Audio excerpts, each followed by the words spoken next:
We're going to talk about a very simple but powerful technique to get work from apartment communities. Stay tuned.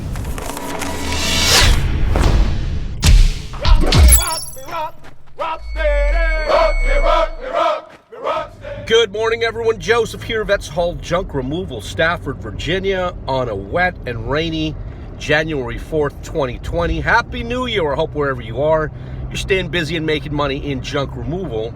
I was recently on the National Junk Removal Business Owners Association Facebook group. If you're new, just getting into junk removal, you should become a part of our group where you can network, learn about how to build a profitable junk removal business from those of us smaller mom and pop junk removal businesses across the nation. It's a great place to be and learn. That being said, I was on that group the other day, and there was a entrepreneur who just gotten into junk removal, and he posted how he's trying to work with apartment complexes to get steady junk removal work throughout the year, but everyone he calls says they're already using someone and they're very happy. And his question was, how do you start to work with apartment communities who are already working with another junk removal company? First thing, guys, you don't call.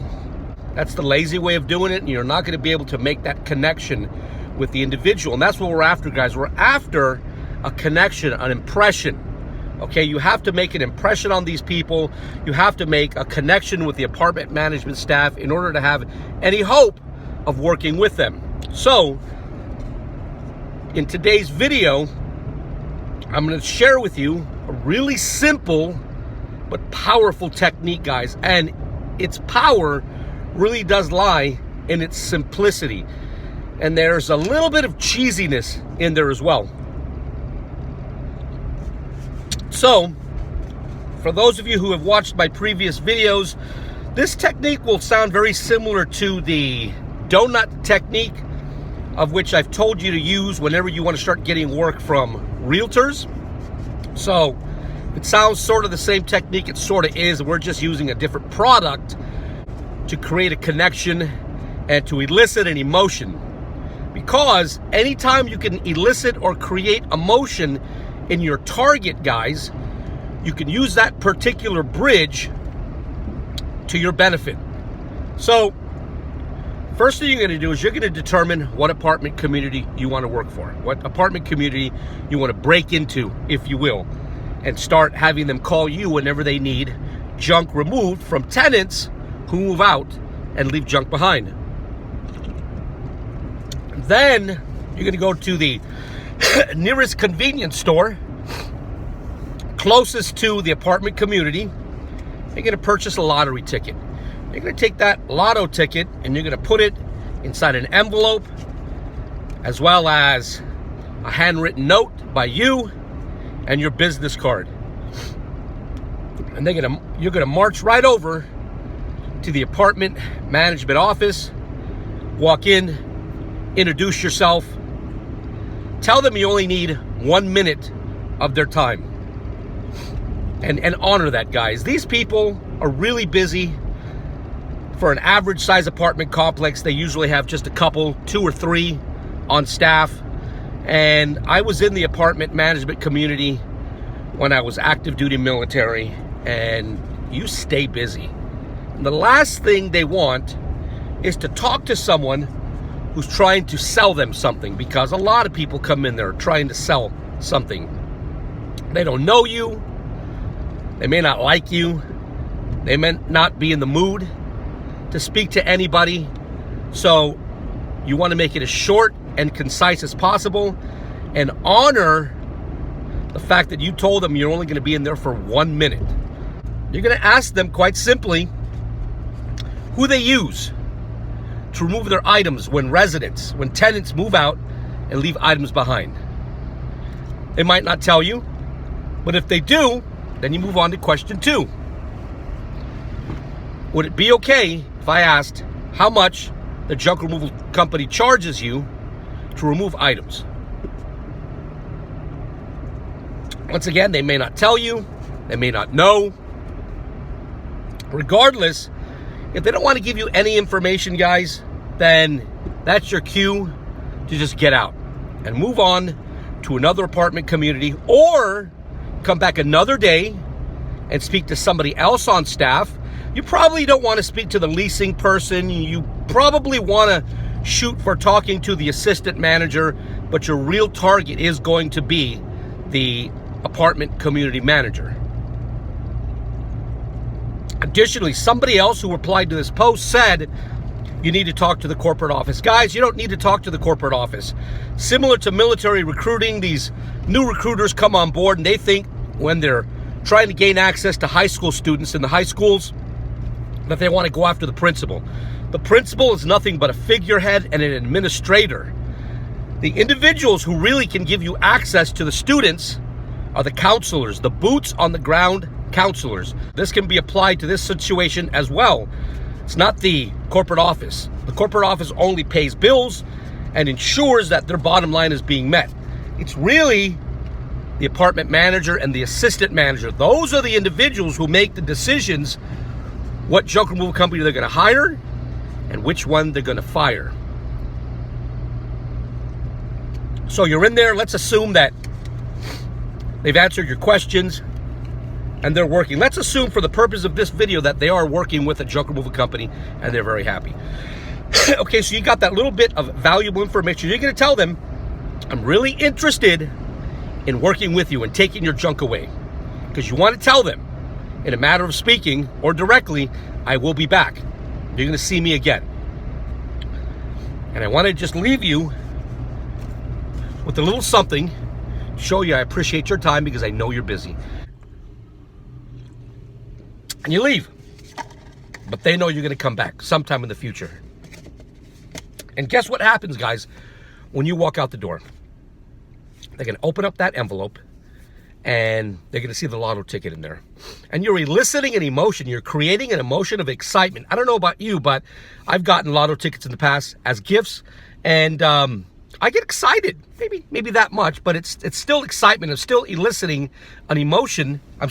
There's still an emotion that has been created because I could win. I could win some money.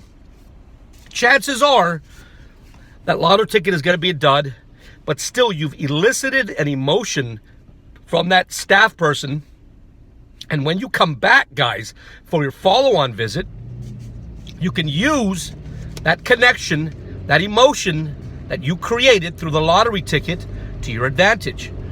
When you walk through the door, let's say 2 weeks later, 3 weeks later, this time you're bringing with you a box of donuts, maybe a coffee mug, some pens, something. You never want to visit the apartment communities empty-handed. Everyone likes getting something for free. Everybody loves gifts. Now, one thing I failed to mention was that when you left the first time, you're going to take notes. Once you get out to your car, you're going to write the apartment community's name down, the address, the person that you spoke to, their position, as well as the day and time that you spoke to them. And then what you gave them as well. Because on your follow-on visit, if this was the right person to speak to, let's say this was the manager or the apartment manager, then you want to go back on the same day and time that they were there the first time, because chances are they're going to be there the second time. If you show up and it's somebody else, that's okay, guys. You should still have lotto tickets with you, and you should utilize the same technique. But let's assume that this is the second visit. So now you walk through the door, they may not remember you, but you're going to say something like, did you win anything on that lotto ticket? Because during that first visit, when they opened up that envelope, guys, they got really excited. If they won something, they're definitely going to remember you, and you're in. You go into sales mode. If they don't remember you, okay, they remember you now once you ask them if they won anything as the lotto ticket guy. Now you're bringing them donuts, and now you're bringing them something. I know this is cheesy, guys, but trust me, it works. And this is one of the cheapest ways to elicit or create an emotion. Do you remember during the Twin Towers attacks on 9/11? I remember where I was, what I was doing, and what day it was. I don't remember what socks I put on yesterday, but I remember the attacks on the Twin Towers because a very powerful emotion was created. And if you can create a very powerful emotion, there stands a strong possibility that you can use that to your advantage, and people will remember you. And that's what you want, guys. You want people to remember you and what you do. And this is not a technique that it's gonna get you jobs immediately, okay? Because nothing that is worth works overnight. You're gonna have to put the work in. But the payoff can be invaluable. Over the period of a year, the amount of income that you could bring in from just one apartment community can make the difference between your success and failure. That's good. What you're doing, guys, you are creating you're creating a relationship over time. And it takes time to create relationships. Relationships aren't created overnight. But you want to consistently, guys, you want to consistently stay in the apartment management staff's face. You want to show up with regularity, okay? You want to show up with regular interval. You want to bring them stuff. And every time you come back, you're going to have the opportunity, hopefully, if you do it right, to sit down, to spend maybe not just a minute this time, maybe 2 or 3 minutes this time. You never want to take too long. Like I said, they're busy. And over time, you get to know these people. They get to know you. And in addition to bringing them that envelope with the lotto ticket and the note, and by the way, the note should say something like, you may not have won this time, but you'll win each and every time with Vets Haul Junk Removal, okay? It's just something cute, something personal, with your name and your telephone number on the bottom. Even though you left a business card in the envelope, you also want to leave your name and telephone number. Every possible opportunity you have to leave them something tangible with your name, your telephone number, who you are, what you do, you have to, guys. So when you come back each and every follow-on time, you're going to leave them an information packet. In addition to the coffee mug or more lotto tickets or more donuts or what have you. And over time, guys, you will create a relationship. And when this junk removal company that they're currently using makes a mistake or what have you, they're going to think, oh, you know what about Vets Haul Junk Removal? You know the guy who brings us lottery tickets, who brings us magnets, who brings us donuts, the guy who brought me my coffee mug. And you could slip right in and take over where the other junk removal left off. It's cheesy, okay? It's cheesy, but this is the way sales professionals do it. In my various years in sales, guys, I often was visited by salespeople as well, and all they do is they just visit. They visit regularly. They stay in your face. They bring you items. They create a relationship, and eventually, you know, when I needed, I don't know, a garage door company to service garage doors in the apartment community that I was managing, I had seen them so many times, and I eventually liked them, and they brought me stuff, okay, that I called them, and they got my business. And this is the same process that I'm teaching you. So I hope you use this to get apartment community junk removal jobs. This is not the only way. This is only one way that you can do it. This is the simplest way and the cheapest way. All you're really investing is a couple of bucks for a lottery ticket, you know, the envelope, the note, and your time, okay? Don't call on the telephone. You don't make connections like that. That being said, if you like the type of things I talk about, would you subscribe to my channel, leave a comment?